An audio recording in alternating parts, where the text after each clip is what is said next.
ঢাকার পাশে মুন্সিগঞ্জ জেলা, মুন্সিগঞ্জ জেলার পাশে একটা জায়গা আছে কাঠপট্টি। ওই কাঠপট্টিতে এক কোটিপতি ছিল, কাঠের ব্যবসা করত। ওই ব্যবসায়ী দুনিয়ার এমন কোনো অন্যায় নাই, অপরাধ নাই, করে নাই। মসজিদের জন্য টাকা চাইলে গালাগালি করত, যাত্রা প্যান্ডেল করতে গেলে টাকা ঢাইলা দিয়া দিত। ইন্তেকালের পর তার বড় সন্তান যখন কবর খনন করে জানাজা পড়ায় দাফনে গেল, কবরের মধ্যে নামলো বড় সন্তান, বাবার পার্শ্বে নাইমা মাথার কিনারায় নেমে মাথার কাফনের মুষ্টি খুলিয়া এবার দাফন করে চলে গেল অফিসে। কান্না জড়িত কণ্ঠে বসে আছে চুপচাপ। হঠাৎ করে তার পকেটে ছিল টাকার বড় একটা বান্ডিল, খরচাদি দিবে কর্মচারীদেরকে। হঠাৎ তাকায় দেখে পকেটের মধ্যে টাকা দেখা যায় না। কোথায় গেল টাকা? সন্দেহ 100। আমি যে কবরে নামছি ওই জায়গা আমার 1000 টাকার বান্ডিল পড়ে আছে।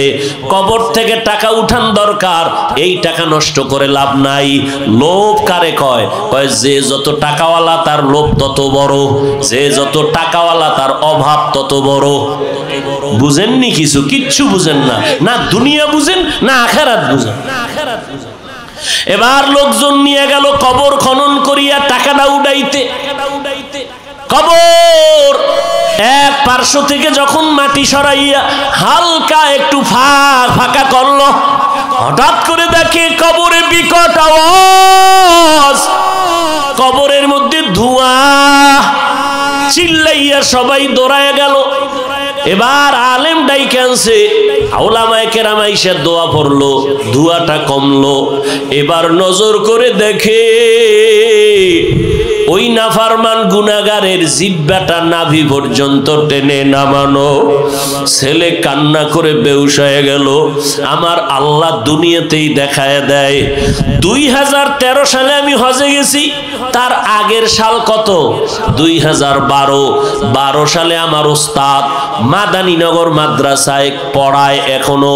হুজুর হজের থেকে আইসা 13 সালে বললেন, ও বাবা, আমাদের কাফেলায় যখন হজে গেলাম, ঢাকার জমিনের একটা বড় লোক সন্তান নিয়ে হজে রওয়ানা।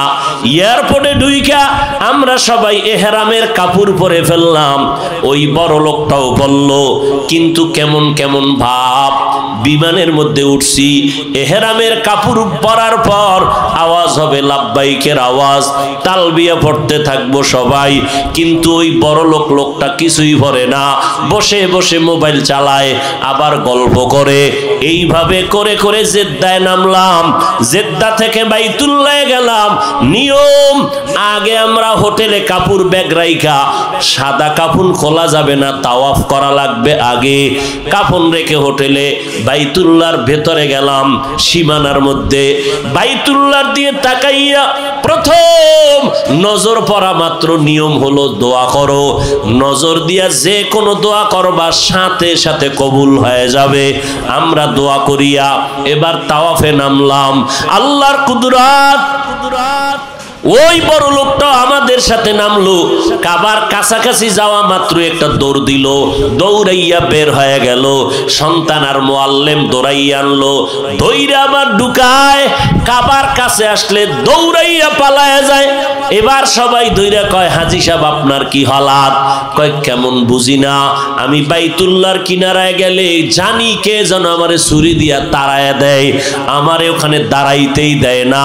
এইভাবে আর বাইতুল্লাহর গিলাফও ধরতে পারলো না।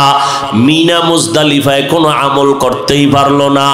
গেল মদিনা শরীফে, নবীজির রওজার কিনারায় আমরা ঢুকলাম, সালাম কালাম কান্নাকাটি করলাম। ওই বান্দা নবীর রওজার কিনারায় যখন যায়, একটা দৌড় দিয়া বের হয়ে যায়। এই মদিনার যতদিন ছিলাম একবারও নবীর রওজায় যেতে পারলো না। হজ না করিয়া ফেরত দেশে চলে আসলো। কপাল বড় খারাপ, হজ নসিবে আর হলো না। আল্লাহ তো দুনিয়াতে দেখায় অন্যায় করবি কত, একটা সীমানা দিয়ে দিছি বান্দা, এই সীমানা যদি পারায় যাও, মরার আগেই তোর উপরে লানত শুরু, মরার পরেরটা আগেই পেয়ে যাবি যদি সীমা লঙ্ঘন করো। এরে নবীর উম্মত, কয়টা শুনামু? আমার এক পরিচিত টাকাওয়ালা, কুমিল্লা এলাকায় বাড়ি, গাজীপুরে থাকতো, ধানমন্ডি বাসা, গাজীপুরে তার 14 তলা বিল্ডিং। হঠাৎ খবর পাইলাম আমার ওই পরিচিত লোকটা দুনিয়ার থেকে মারা গেল। কেমনে খবর নিলাম? আগুনে পুড়ছে। কিভাবে? রাত্র 12টার পর তার নিজের কয়তলা বললাম 14 তলা বিল্ডিং এর 11তম তলায় তারা আগুন লাগছে। 11তম তলায় আগুন, মালিকও ছিল, সব পুড়িয়া গেল।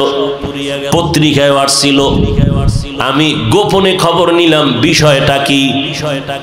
কেন গোপনে নিলাম? যে 11তম তলায় আগুন লাগছে, 11তম তলা পুরিয়া মানুষ শেষ, 14 তলার উপরে কোনো ক্ষতি হয় নাই, 11-র নিচেও কোনো ক্ষতি হয়নি। বিষয়টা কি? খবর নিলাম গোপন ভাবে, ওর বন্ধুর মাধ্যমে। কইল হুজুর এটি বলা যাবে না। রাত্র 1টায় 11তম তালার মধ্যে মদের আড্ডা আর নাচ গান চলতেছিল। এই কারণে এমন ভাবে বিড়ি পান করতেছিল, আরো কত আকাম চলছিল। 11তম তালায় আগুন লাগছে, উপরেও কিছু হয় নাই, নিচেও কিছু হয় নাই, মালিক শুদ্ধা মরে গেল।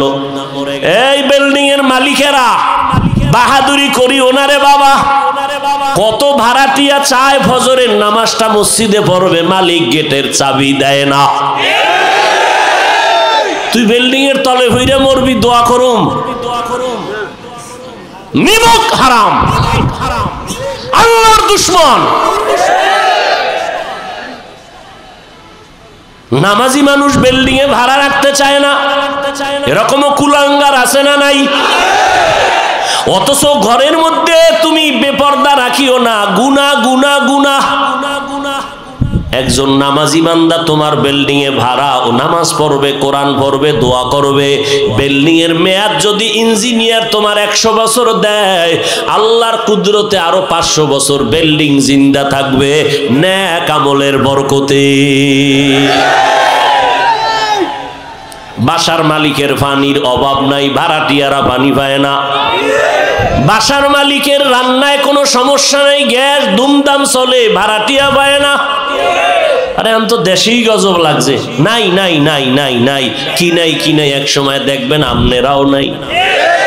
নাই নাই এর স্লোগান, কিচ্ছু নাই কিচ্ছু নাই, শান্তি নাই শান্তি নাই, মরণের উপরে মরণ, মরণের উপরে মরণ। এক সময় দেখবেন আমরা কেউ নাই। ওরে আল্লাহর বান্দা, এগুলো কিন্তু কারে দোষ দিবেন? সরকারের। এমন ফিডা দরকার যেটি কয় না সব সরকারের অন্যায়। ইচ্ছা রকম ফিডাইতে যদি পারতাম তো ক্ষমতা তো আর আমার হাতে নেই।